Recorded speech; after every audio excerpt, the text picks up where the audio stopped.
দেখুন আজকে আমি বানাবো তড়কা ডাল। তড়কা ডালটা আগে থেকে আমি ভিজিয়ে রেখেছিলাম, দিয়ে নুন হলুদ দিয়ে ভালো করে দেখুন সিদ্ধ করে নিয়েছি। আগে থেকে যেদিন বানাবেন তার কিছুক্ষণ 2-3 ঘন্টা আগে থেকে ভিজে দিলে ডালটা জলদি সময় লাগে না সিদ্ধ করতে, জলদি হয়ে যায়। তার জন্য তড়কা ডালের জন্য নিয়েছি আমি এখানে মাংসের কিমা আর আদা রসুন, পেঁয়াজ কুচানো দুটো আর দুটো টমেটো। এবারে মশলাটা আমি আদা রসুনটা পেস্ট করে নেব। কড়াই বসিয়ে দিয়েছি গ্যাসে। এবারে এতে আমি কিছুটা সরষের তেল দিয়ে দিলাম। আপনারা সাদা তেলও বানাতে পারেন। তেলটা হালকা গরম হয়ে যাওয়ার পরে আমি এর উপরে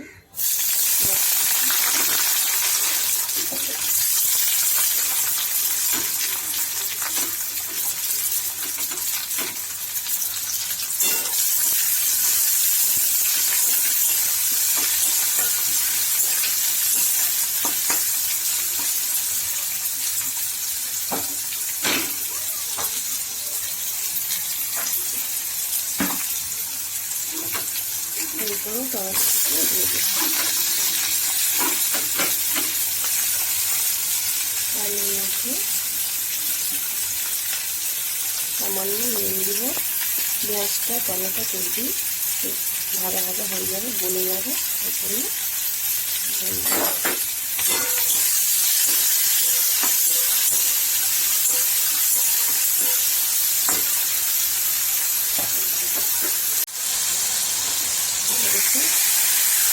করে ভাজা ভাজা হয়ে গেছে, টমেটো গলে গেছে, পেঁয়াজটা অনেকটা গলে গেছে। এইভাবে এর মধ্যে দিয়ে দেবো এই আদা রসুন পেস্ট।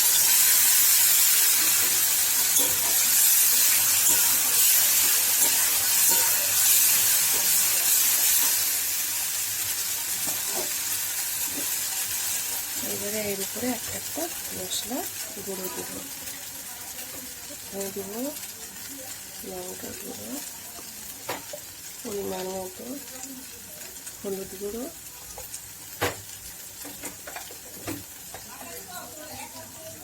জিরে গুঁড়ো,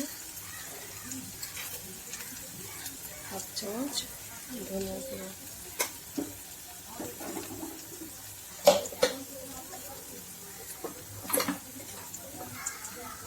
এক চামচ চিকেন মশলা গুঁড়ো। ভালো করে মিক্স করে নেব।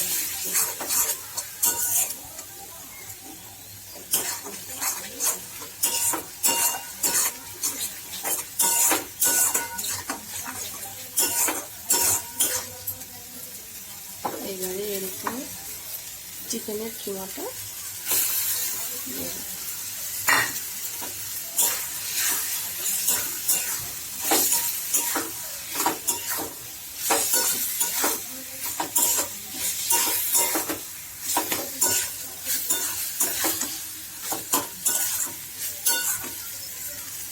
ভালো করে কিছুক্ষণ কষাতে থাকতে হবে, তেল ছাড়ানো অবধি। বন্ধুরা, মশলা থেকে কত সুন্দর তেল ছেড়ে গেছে, ভালোভাবে কষানো হয়ে গেছে। এদিকে আমি মেথি পাতাটা হালকা করে গরম করে নিচ্ছি। আপনারা এরকম হালকা করে গরম করে গুঁড়ো করে দেবেন, তাহলে মেথির গন্ধটা সুন্দর আসে।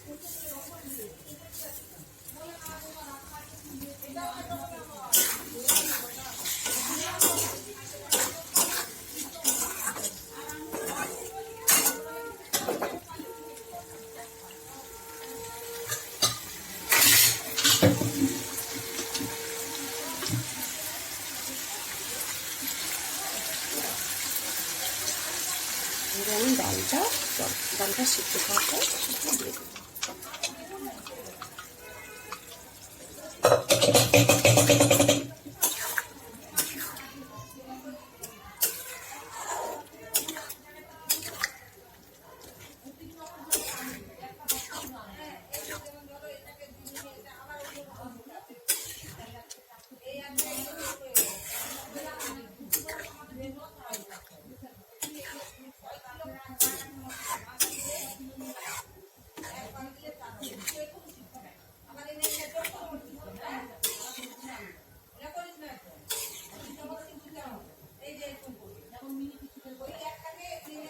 আর নুন দিব না, কারণ সিদ্ধ করার সময় নুন দেওয়া ছিল, আর টমেটো পেঁয়াজ ভাজার সময় 1 চামচ নুন ছিল। পরিমাণ মতো ব্যালেন্সে নুনটা হয়ে গেছে। আপনাদের যদি লাগে তাহলে দিতে পারবেন।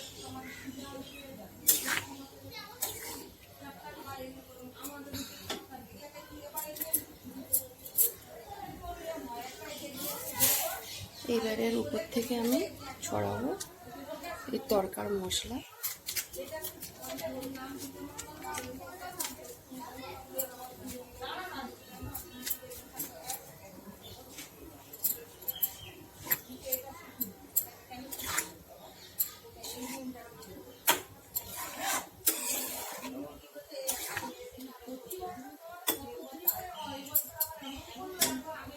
এবারে কিছুক্ষণ হালকা আছে আমি রেখে দেবো।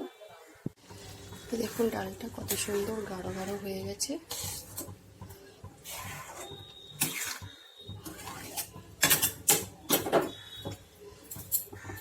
এবারে আমি উপর থেকে এই যে কস্তুরি মেথি পাতা হালকা গরম করে গুঁড়ো করে নিয়েছিলাম, সেটা ছড়িয়ে দিলাম।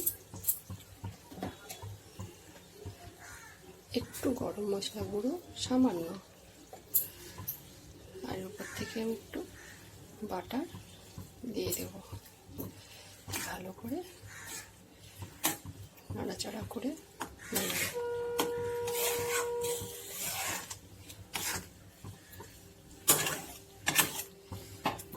এই রান্নাটা যদি আপনাদের ভালো লেগে থাকে, আপনারা বাড়িতে একবার বানিয়ে খাবেন।